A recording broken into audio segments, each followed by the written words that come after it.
Assalamualaikum warahmatullahi wabarakatuh. Perkenalkan, nama saya Diah Krisna Eni Arafah. Di sini saya akan mempresentasikan mengenai mata kuliah matematika diskrit yang bertemakan kombinatorika. Kombinatorika adalah cabang matematika yang mempelajari pengaturan objek-objek. Solusi yang diperoleh dengan kombinasi ini adalah jumlah cara pengaturan objek-objek tertentu dalam himpunan. Atau bisa disebut juga teori kemungkinan, yaitu kejadian-kejadian yang mungkin akan terjadi yang bisa disebut ruang sampel atau S. Sebagai contoh, penomoran plat nomor di negara X terdiri dari 5 angka diikuti dengan 2 huruf. Angka pertama tidak boleh 0. Materi yang pertama yang akan saya sampaikan adalah prinsip inklusi dan eksklusi. Kekardinalan suatu himpunan P dinyatakan mutlak P. Beberapa referensi dilambangkan dengan NP. Pernyataan di bawah ini benar.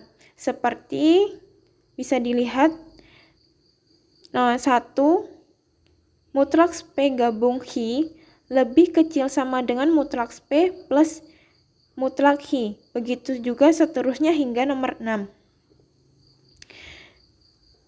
Sebagai contoh, berapa banyak 8 bit string yang dimulai dari 11 atau berakhir 11?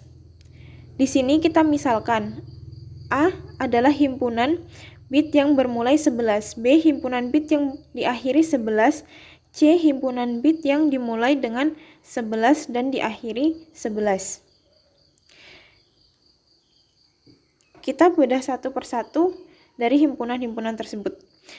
Yang pertama, jumlah bit yang dimulai dengan 11 ada 2 pangkat 6, sama dengan 64. Dua posisi pertama sudah diisi, sehingga mutlak A adalah 64. Yang kedua, jumlah bit yang di akhir dengan 11 ada 2 pangkat 6, sama dengan 64, sehingga mutlak B sama dengan 64.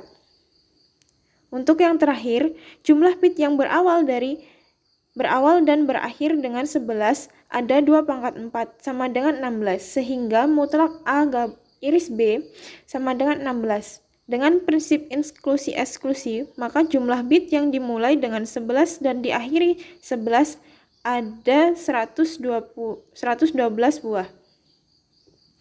Materi yang kedua adalah teknik menghitung atau membilang. Terdiri dari 2 kaidah. Yang pertama, kaidah penjumlahan.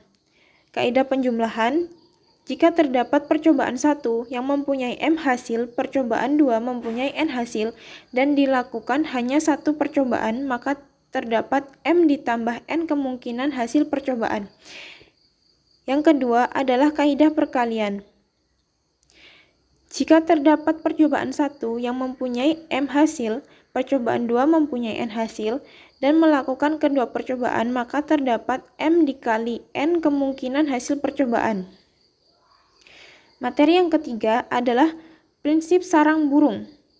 Dengan prinsip sarang burung berteorema, jika N merpati ditampakkan dalam M sarang dengan M lebih kecil dari N, maka paling sedikit satu sarang yang berisi 2 atau lebih merpati. Dengan pembuktian, burung merpati diberi nomor mulai dari 1 sampai N dan sarangnya diberi nomor mulai 1 sampai dengan M.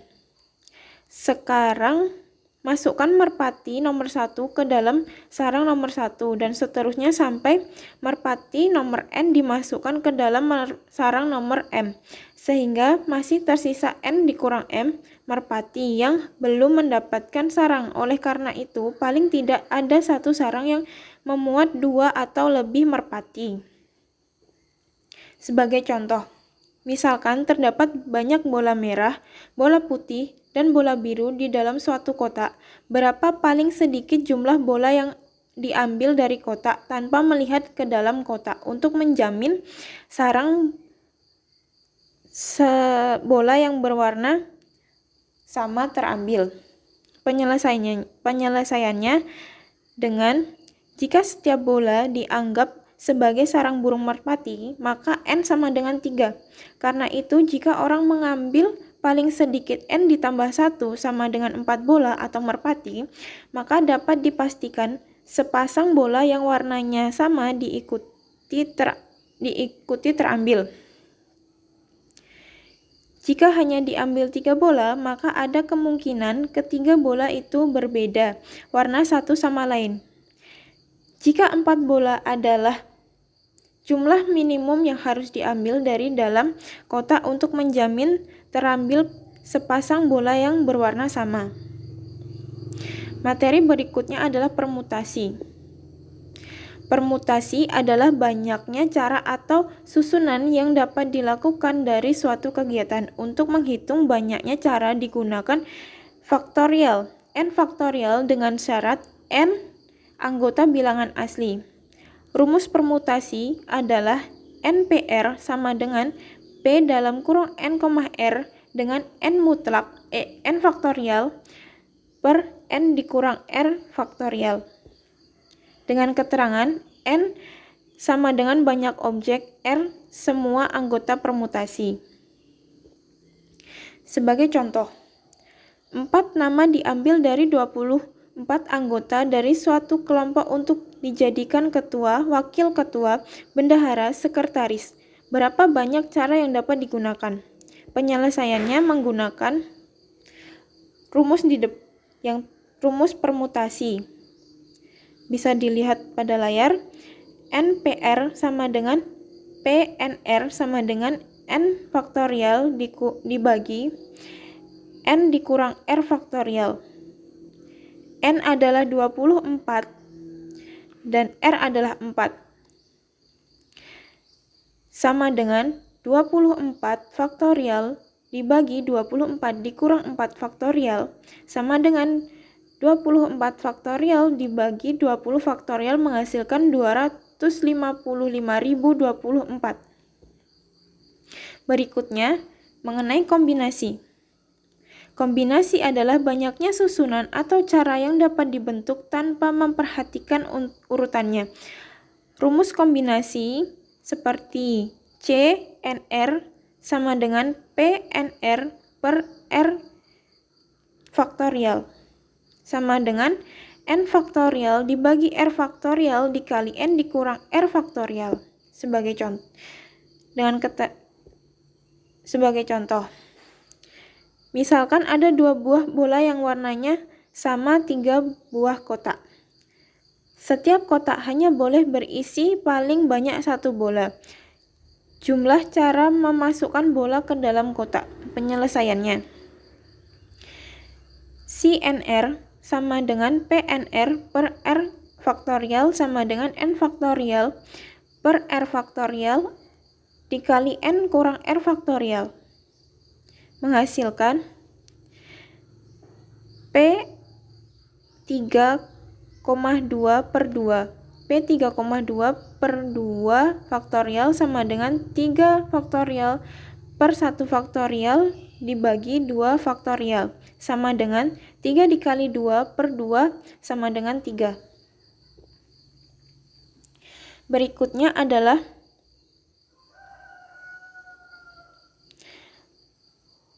pembangkitan permutasi dan kombinasi.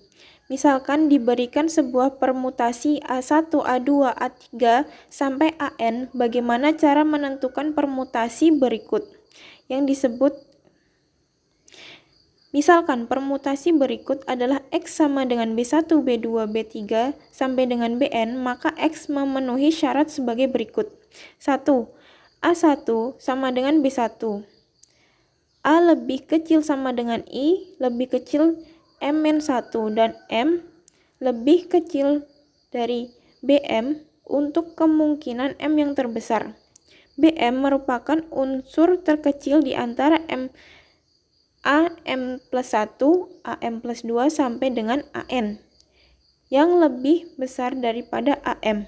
Yang ketiga, BM plus 1 lebih kecil dari BM plus 2 lebih kecil sampai BN. Sebagai contoh, pertama misalkan nilai permutasi dari 6 angka adalah 1, 2, 4, 6, 3, 5, maka nilai permutasi berikut adalah 1, 2, 4, 6, 5, 3. Contoh kedua, misalkan nilai permutasi dari 6 angka 1, 2, 4, 6, 3, 5, maka nilai permutasi sebelumnya adalah 1, 2, 4, 6, 3. Materi berikutnya adalah peluang diskrit. Ruang sampel, himpunan semua kemungkinan hasil percobaan. Sampel hasil percobaan pada ruang sampel. Peluang titik sampel harus memenuhi dua syarat, yaitu 1. Nilai peluang titik sampel bilangan titik negatif, tidak negatif yang lebih kecil atau sama dengan 1. Dengan kata lain, setiap XI di dalam S harus 0 lebih kecil sama dengan PXI lebih kecil sama dengan 1. 2. Jumlah semua titik sampel di S sama dengan 1. Dengan kata lain, sigma XI anggota S PXI sama dengan 1.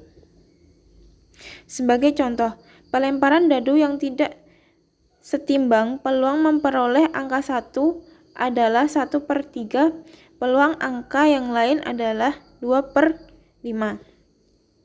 Penyelesaiannya adalah peluang memperoleh angka ganjil adalah 1/3 ditambah 2/15 ditambah 2/15 sama dengan 3/5.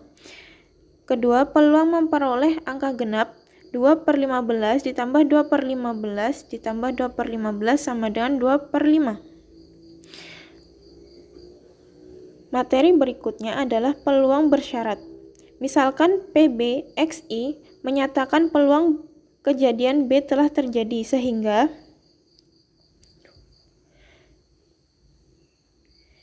PB XI sama dengan syarat 0 jika XI bukan anggota B dan PXI per PB jika XI anggota B.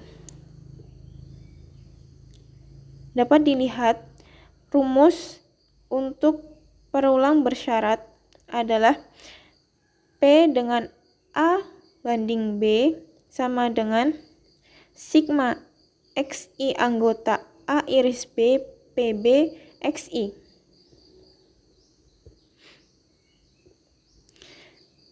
Sama dengan sigma I anggota A iris B PXI per PB sama dengan 1/PB sigma X anggota A iris B PXI. Sekian dari saya. Bila banyak kata dan salah, mohon maaf. Wassalamualaikum warahmatullahi wabarakatuh.